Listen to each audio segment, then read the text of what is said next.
I'm J.R. Church. Welcome to today's webcast. Well, a couple of days ago, we began to study the book of Deuteronomy from a rabbinical point of view. For the rabbis, it counted the verses. You remember that?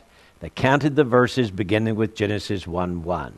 When we came to the 5,708th verse of the Hebrew Masoretic text, the Hebrew Scriptures, we have something that happened in the Hebrew calendar year 5708, our year in our calendar 1948. The Lord thy God will bring thee into the land which thy fathers possessed, and thou shalt possess it, and he will do thee good and multiply thee above thy fathers. That happened in 1948. So the big question is, can we follow the years following? Well, yesterday, I skipped all those verses and went over to chapter 32 and verse, let's see, which one? Verse 7. Remember the days of old, consider the years of many generations. And I said at the beginning of my little study here, I don't want to bore you with all the verses in between. Well, got an email. And I had this email before I skipped over all those verses. But this gentleman, bless your heart, you really flipped my switch. I like this. He said, Dear Dr. Church, I was fascinated by your discovery of the hidden prophecies in the verse count of the Bible. In case you didn't go beyond Deuteronomy 30, verse 5, I did, and compared the Jewish Bible in English as well as the NIV text. The prophecies continued.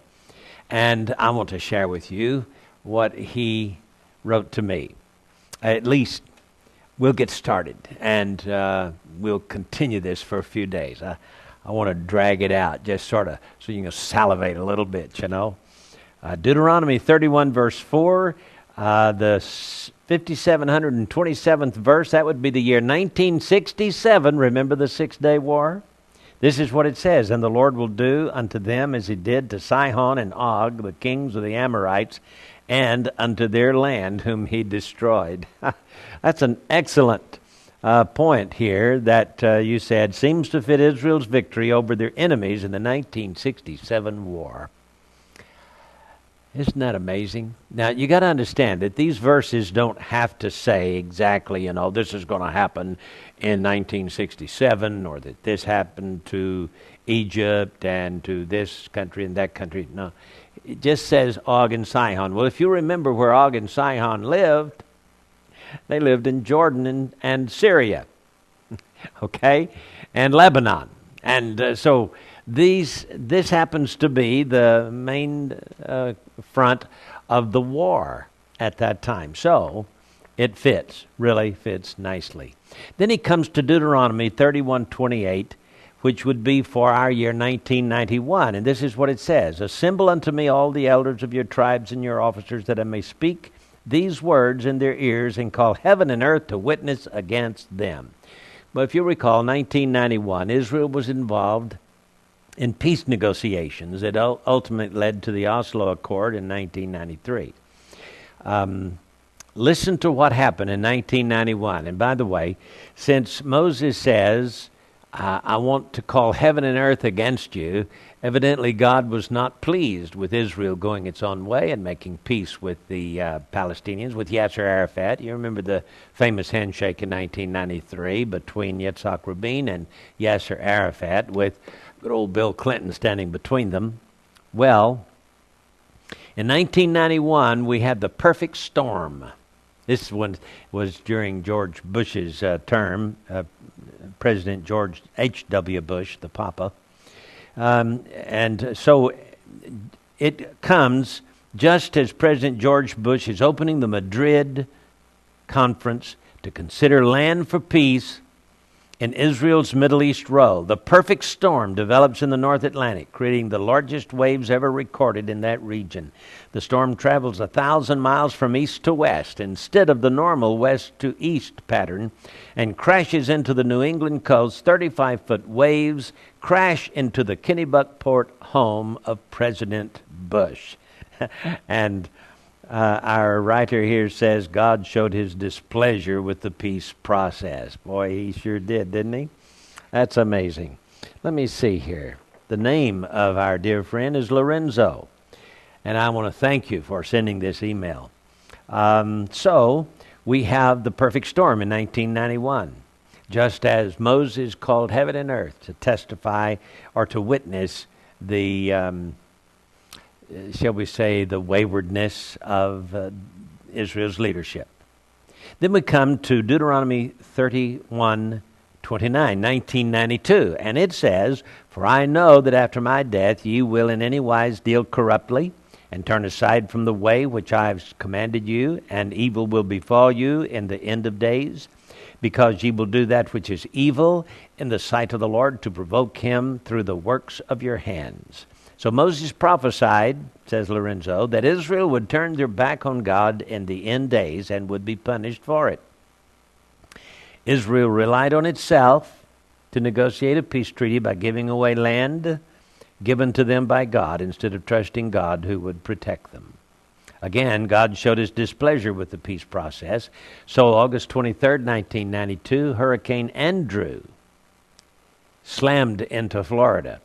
When the Madrid conference moved to Washington, D.C., and the peace talks resumed, Hurricane Andrew, the worst natural disaster ever to hit America, came ashore and produced an estimated $30 billion in damage, leaving 180,000 people homeless in Florida. This was, as he says here, I know that after my death you will in any wise deal corruptly. So now we come to Deuteronomy 32 and verse 3, which would be the verse comparable to our 1996. And it reads, "For I will proclaim the name of the Lord, ascribe you greatness unto our God." Well, this seems to indicate, says Lorenzo, that Israel turning to God once more. Well, in 1996, Benjamin Netanyahu was elected prime minister, and here's what the headlines read. Quote, "The election of Benjamin Netanyahu to be prime minister of Israel was a painful blow to the supporters of the Middle East peace, including many Americans and nearly half of all Israeli Jewish voters and 97% of Israeli Arab voters who backed his opponent, Shimon Peres. Nearly as worrisome as was the solid victory of religious and right-wing parties in the election to the 120-seat Knesset. A combination of three leading Orthodox parties gained 8 seats and now holds a total of 25. The Likud Gesher Tzomit coalition won 32 seats, and the extreme right-wing Moledet, which advocates expulsion of Arabs from the West Bank and Gaza, held firm at 3 seats. Yisrael Ba'aliyah, a new party composed of Russian immigrants led by Natan Sharansky, will have 7 seats. On the left, the Arab Democratic Party won 4 seats and Meretz 9. Combined with Labor and the Communist Hadash, they will make up an opposition bloc of 51 votes. And so the article goes. So, according to the scripture, I will ascribe greatness unto the Lord, and Netanyahu that year was elected. Then we come to Deuteronomy 32 and verse 5. They have corrupted themselves. Their spot is not the spot of his children. They are a perverse and crooked generation. And this, of course, I think spills over not only into Israel, but into the United States. Perverse, wicked, corrupt generation. Well, January 21, 1998, that would be the verse for 1998. They have corrupted themselves. Prime Minister Benjamin Netanyahu met with President Clinton at the White House and is coldly received. And the White House, both Clinton and Secretary of State Madeleine Albright refused